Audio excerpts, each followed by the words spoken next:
Donald Trump held his first cabinet meeting at the White House on Wednesday. He turned the occasion into more of a question and answer session, and it ended up lasting a little over an hour. Speaking alongside him at his cabinet was Elon Musk, the Vice President, the Secretary of State, the Secretary of Treasury, and other important political leaders. Trump covered a wide range of topics, from the Department of Government Efficiency, DOGE, and its efforts to cut federal spending, to immigration, the economy, and the war in Ukraine. So let's break down the key takeaways and get a true understanding of what's really happening here. But before we move on, I would like to ask you guys to please like and subscribe. It really means a lot to me and it helps. First, we must acknowledge how much the president praised Elon Musk and Marco Rubio. Trump was asked by reporters what government department had the most restraint to his policy change. This is what he had to say. Take a look at this.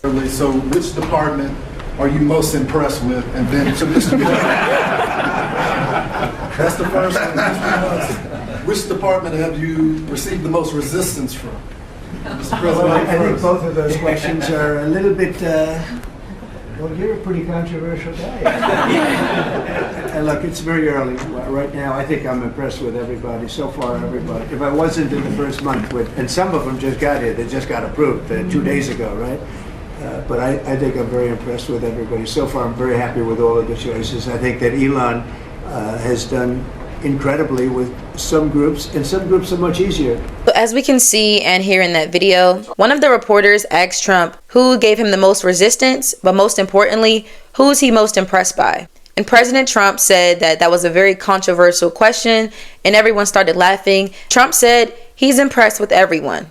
And while saying that, he turned around and gave the praise to Elon, saying that Elon is doing a fantastic job and on top of everything. And he also gave praise to Marco Rubio, saying that he believes he's going to do a great job and be super precise for the task that they need completed. Then Trump continued to back the work of Elon and Doge. If there was any speculation of Trump and Doge having tension, this meeting right here settled it all. After that, President Trump even allowed Elon Musk to speak out in the meeting, which normally doesn't happen.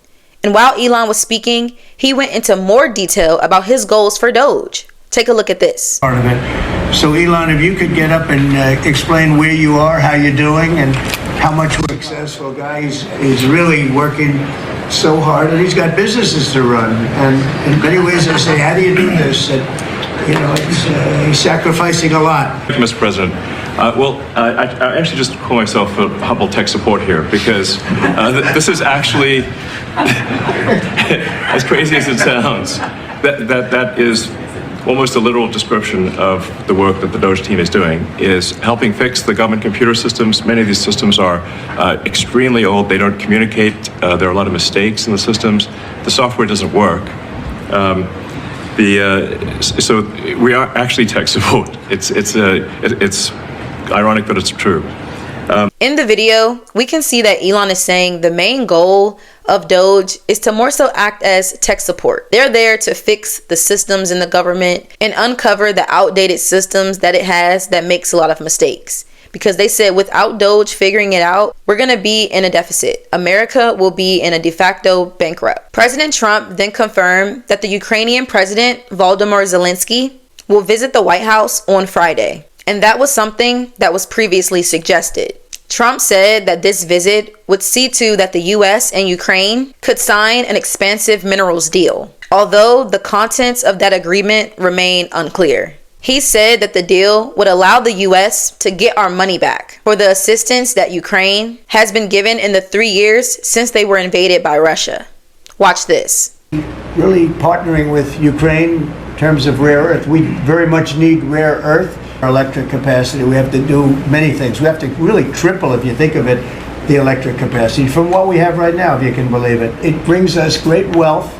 We get back the money that we spent, and we hope that we're going to be able to settle this up. But I'm watching soldiers being killed, Ukrainian and Russian soldiers being killed. My number one thing is to get that stopped. My number two thing is I don't want to have to pay any more money, because Biden has spent $350 billion without any chance of getting it back.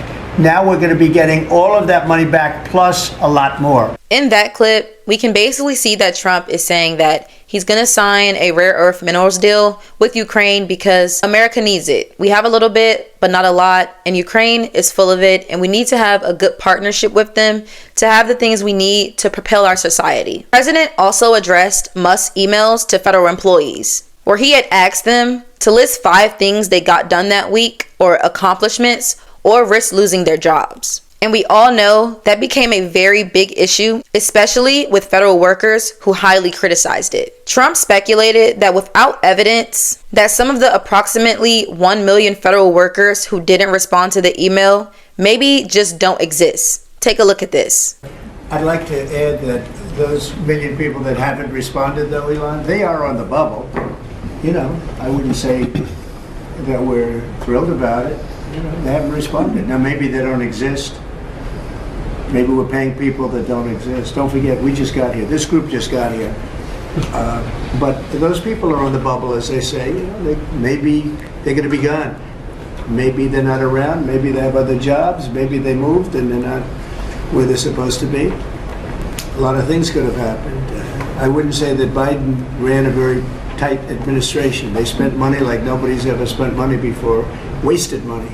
In this clip, we can see that Trump is saying, maybe the people don't exist. Or maybe they got new jobs, they're on vacation, they moved, they're just not there. He also points out that maybe Biden didn't run a tight ship, so who knows where the people are. President Trump is saying they don't exist, so who are we paying? Lastly, but certainly most important, Trump said he is planning to hit the goods made in the European Union for 25% tariff tax. And soon after, Trump was asked if he still plans on implementing tariffs against Canada and Mexico, and Canada's plan to enhance border protection. Watch this. Decreases in crossings at the border for you to continue the pause on tariffs against Mexico and Canada? And No, if no, not, I'm not stopping the tariffs. No, millions of people have died because of the fentanyl that comes over the border. even with the 90% drop in border crossings, though, this last month compared to about a year ago? Yeah, they've been good, but that's also due to us, mostly due to us. I mean, it's very hard. It's right now very hard to come through the border, but the damage has been done. We've lost millions of people due to fentanyl. It comes mostly from China, but it comes through Mexico and it comes through Canada. In that video, when Trump was asked that question, he immediately answered. He said, yes, those tariffs are still going to happen. He's still going to put them in Mexico and Canada. And one of his main reasons is saying that we've lost millions of people from fentanyl that is coming in through Mexico, from China, and in Canada. He also said that America has always been tariffed from other countries, and we're basically getting used and put at a disadvantage, and it's finally time to stop that. So if you would like to share any of your thoughts of how the cabinet meeting went, please feel free to comment down below. Thank you for watching KW Lawholic, and see you next time.